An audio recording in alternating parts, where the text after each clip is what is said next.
Abalamuzi mwena mu kkooti ensukkulumu babadde mu kuwuliriza omusango gw'ebyokulonda ogw'omwaka gwa 2021 ogwawa Robert Kyagulanyi Ssentamu munnakibiina kya National Unity Platform wakati ng'awakanya ebyava mu kulonda ko n'obuwanguzi bwa Pulezidenti Yoweri Kaguta Museveni.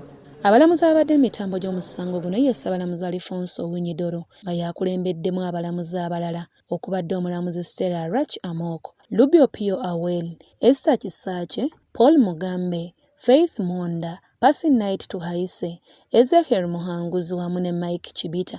Olwaleero bano batudde okuwuliriza okusaba kw'oludda oluwaabi nga lusaba lukola ennongosereza mu mpaaba eyasooka mu kkooti mu musango guno. Oludda oluwaabi lubadde lukulembeddwamu Meodad Lubega Sseggona, so nga omuvunaanwa Gen. Yoweri Kaguta Museveni abadde akiikiddwa munnamateeka we ebibadde. Akakiiko k'ebyokulonda nga kakiikiddwa Joseph Masco, olwo Ssaabawolereza wa gavumenti William Byaruhanga ne yeekiikirira. Mu kwanya ensonga y'ennongoosereza, Meodad Lubega Sseggona ategeezezza kkooti nga ye batagendereddwamu kukyusa byasooka mu mpaaba y'omusango guno, wabula kino kyakuyamba kkooti okukola ennongoosereza n'amazima ku ebyo ebyeyolekera mu kulonda kuno. Sseggona agasseeko nti nga tebannaba kuteekayo kwemulugunya kwabwe mu kkooti, omuwaabi Robert Kyagulanyi Ssentamu yali yaggayirwa mu maka gaabwe ebyokwerinda okumala ennaku 10 nga tewali ngeri yonna gye yali asobola kuteekayo kwemulugunya kwe mu kkooti ng'ennaku 15 tezinnaggwako nga bwe kirambikibwa ssemateeka. It reads, subject to the provisions of these rules, the practice and procedure in respect of a petition shall be regulated as nearly as may be in accordance with the Civil Procedure Act and rules made thereunder relating to the trial of a suit in the High Court with such modifications. Our trial is not interpreted mechanically to mean the day of submission. It's the entire process of receiving pleadings, receiving evidence, submissions, and then the final conclusion. Further, my lords, you're saying the trial begins. That's why this court has been directing on the manner of filing.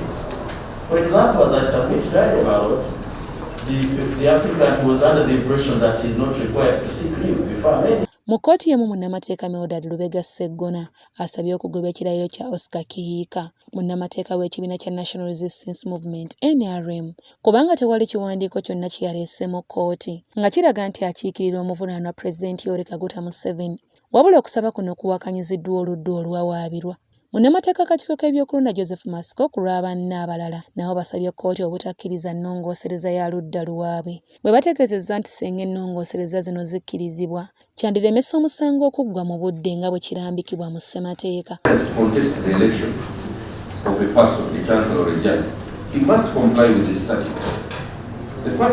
which requires that within 20 days after the election, a sworn statement of the grounds of ownership must be presented to the Chancellor of that division. This provision of the statute is mandatory.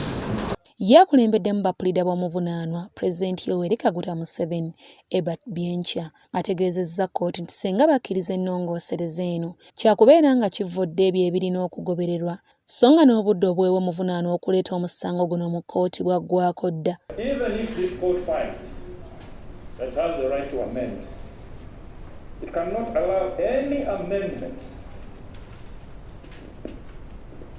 that are made after the expiry of the time for filing a petition.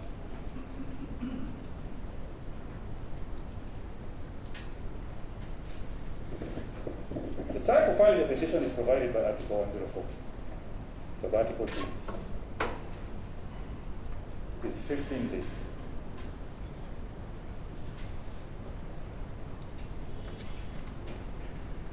Ye Ssaabawolereza wa gavumenti William Byaruhanga ategeezezza kkooti nti bino byonna byandikoleddwa ng'ennaku z'omwezi 8 omwezi ogwokubiri omwaka 2020 tezinnatuuka kubanga obudde obwali bulina okuleetebwamu ensonga zino bwaggwako dda.